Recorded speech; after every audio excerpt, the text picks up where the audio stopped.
What is a wealth ecosystem? A wealth ecosystem to me are the interconnected networks of internal and external support systems that allow you to build wealth. A phrase that I've always used is wealth isn't just the digits in your bank account. It's also how you feel about money. It's also the relationship in which you have with it and the influences that you have around you. So we're gonna dive a bit deeper into what these key categories or pillars are when it comes to a more holistic form of financial well-being. So the first one is our health. And when I say health, this is mental, emotional, spiritual, physical. Why this is so important is that if you are not balanced in all four, you will not have the energy or the capacities to go out there and make money. You've heard that saying, health is wealth. This is where that applies. Then the next pillar that we need to focus on is relationships, because a lot of people overlook this one, but our relationships has a direct impact on how we even relate to money, how we use money. A lot of the first experiences that we have with money is based on how maybe we see our parents having managed their finances. And then we're also influenced by society, by friends. So that is where we need to look at our circle. Who around you are the negative influences, the positive influences when it comes to your finances, and how can you rewrite your money story? That kind of ties into the previous category of health and like mental wellness or emotional wellness. How can you rewrite maybe the traumatic negative experiences you've had with money in the past and know that you can carve more positive experiences for your future? The third category is going to be time and energy. You cannot buy back time. And if you're time poor, if you don't know how to manage your time efficiently, you can be losing out on a lot of opportunities to make money, or the lack of access to wealth and being able to sustain it doesn't allow you to buy back that time later on to spend with family, friends, loved ones, or to just do things that really fill you with joy, right? There has to be that balance of work and play. And I think we live in a culture and a society where it's all about work, but making sure that you find the time to enjoy the money that you are also making and labor that you're putting into the money that you're earning comes with doing things that will fill you with joy. Protecting your time is just as important as building wealth.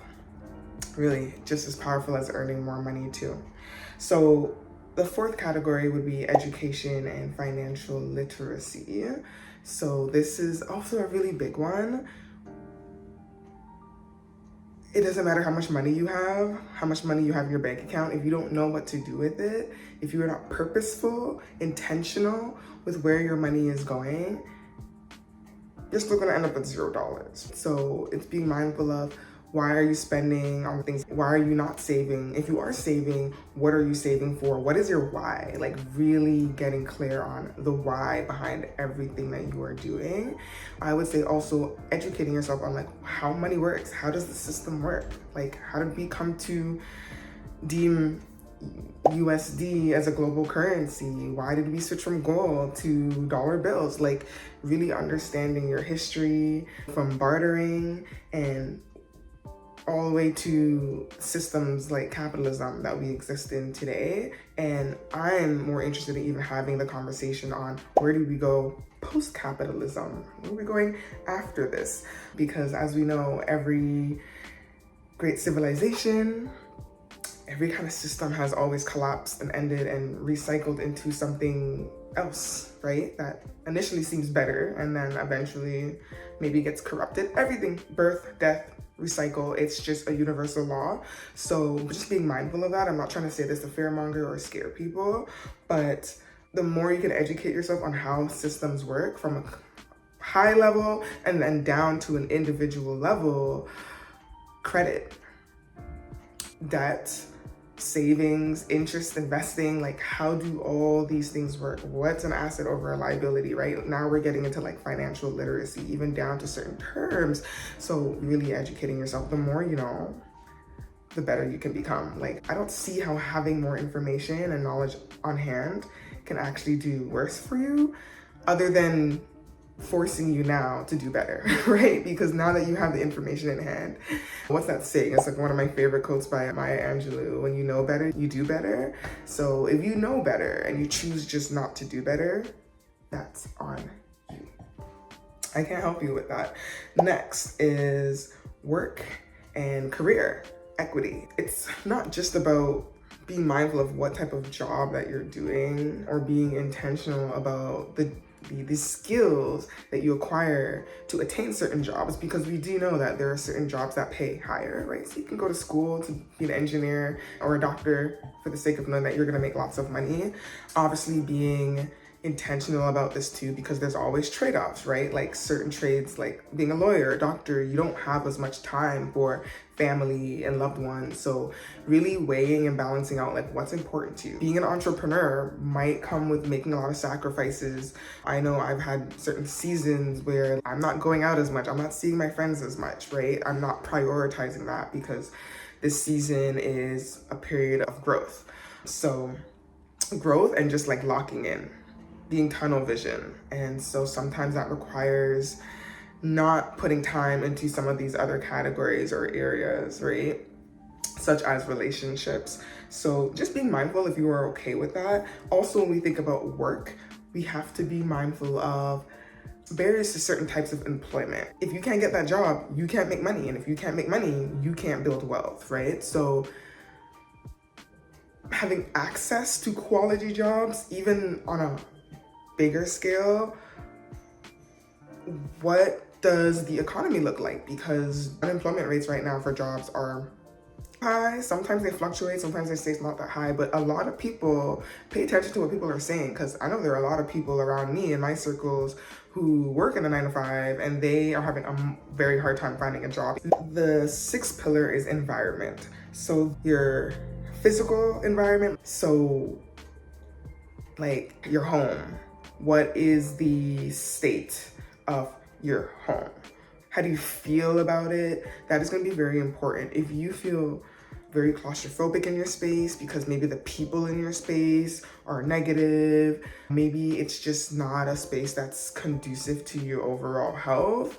Maybe you live in like an old home that's filled with mold and asbestos, and now you're having physical health problems. Like, we also need to be mindful of our environment in that capacity, but also on a larger scale, the planet, right? How are our actions positively or negatively impacting this planet? Because we only have one Earth, and what's the point of going after our goals, achieving things as humans, when at the end of the day, everything is just gonna disappear and become non-existent, right? Also being in nature. Sometimes when we think about our mental health and needing to switch things up, if you have been feeling like you're in a rut or stressed or feeling anxious and just dealing with some difficult emotions, even shifting your environment, like deciding to go for a walk, can make a huge difference in your day, right? And how you feel. So that is why I say environment is such a big thing to look at when it comes to eventually our relationship with money. Like, you're not thinking about it. A lot of these things you're not thinking about on the top of your head or like at the surface level, but the deeper you work through these things, you realize, yeah. Even I can even go further in talking about poverty and people who are born in certain environments that are filled with hardship and struggle and violence, what that does to them, right? That has a huge impact in someone's mindset and their beliefs and how they navigate through life. So environment's a huge one. And the last pillar is going to be spiritual purpose and identity. I mentioned spirituality as part of health, but I think it's good to separate this one because wealth is harder to hold when you're not in alignment.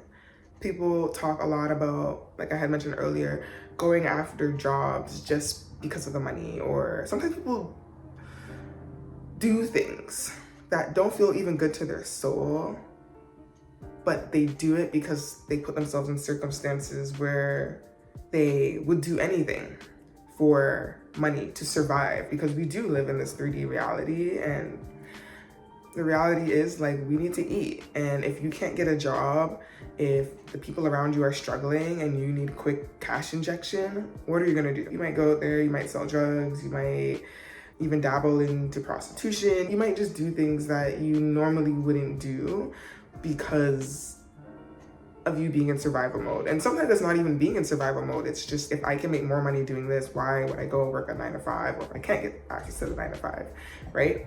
Here becomes like the vicious cycle.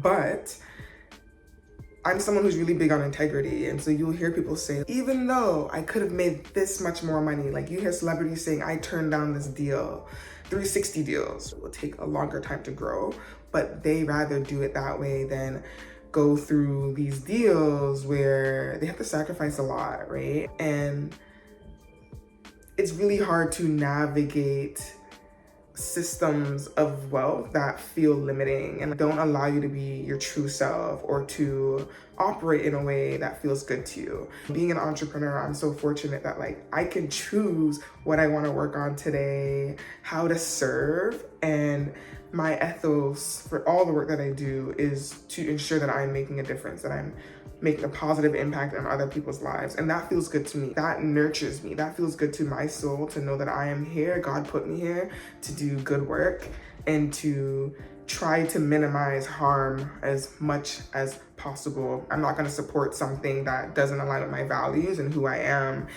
and what I stand for. And I think we're stepping into an age where I feel like I'm seeing a lot of people start to have these conversations about integrity and putting their money where their mouth is, not just going after money or spending their money on things without being mindful and like ensuring that, no, as a consumer, when I go out there to buy something, I am supporting that company. I am telling that company that I support everything that it stands for. And there are some things that I don't stand for. Chick-fil-A is homophobic. I don't stand for that. I don't want to support a company that doesn't support love, that just doesn't look like heterosexual love. No, right? So things to be very mindful of. Also, just doing things with a purpose. What lights you up? What fills you with joy? Because a lot of the times we don't end up doing work in things that we're actually passionate about. And that really kills the inner child. So even if you're not doing work that fulfills you, ensure that you are doing things outside of work that does. Because chances are not everyone has the opportunity to actually do what they love for a living. Sometimes it is just about being in survival mode and doing what you have to do. But eventually working your way to roles or creating one for yourself. I always say, you don't know what kind of work to do. If you're always someone like, I don't know what kind of job I want, maybe you're supposed to create it. Maybe you're supposed to create your own job. Maybe you're supposed to work for yourself. What does that look like? What do you want to birth into the world that's never been here before? Or what do you want to replicate and do better? I'm always ensuring I'm doing things that light me up. Reading books, writing poetry. Sometimes I go through seasons and phases where I don't indulge in these things, but I always make sure to check in with myself every few weeks, every quarter. How have I nurtured myself? How have I indulged in things, engaged in activities that pour back into me? My routines, my rituals. You will become a better person because of it. Trust me. And to summarize everything, like I said, it's not just about the internal or the external aspects. It's about integrating the two. So the external will be work, how you're using your money, financial education. The inner is how you feel about your money. How are you taking care of your health so that you can fully show up when it comes time to make very important decisions around your finances. So I hope that this was very helpful. Let me know what is maybe one of the most important categories that you are learning about or trying to integrate into your wealth ecosystem. What have you left out? And you're like, yeah, I think I need to nurture some more of my relationships, or maybe I need to find a better job that feels more fulfilling. Maybe I need to buy back some time, create some passive income opportunities, or start a business so I can buy back more time for myself down the road. Whatever it is, start investing so that you can retire early. What are some of the things that you want to start doing that can create some balance into your wealth ecosystem? And if you enjoyed this video, like always, guys, please don't forget to like and subscribe. And I hope to see you in another video.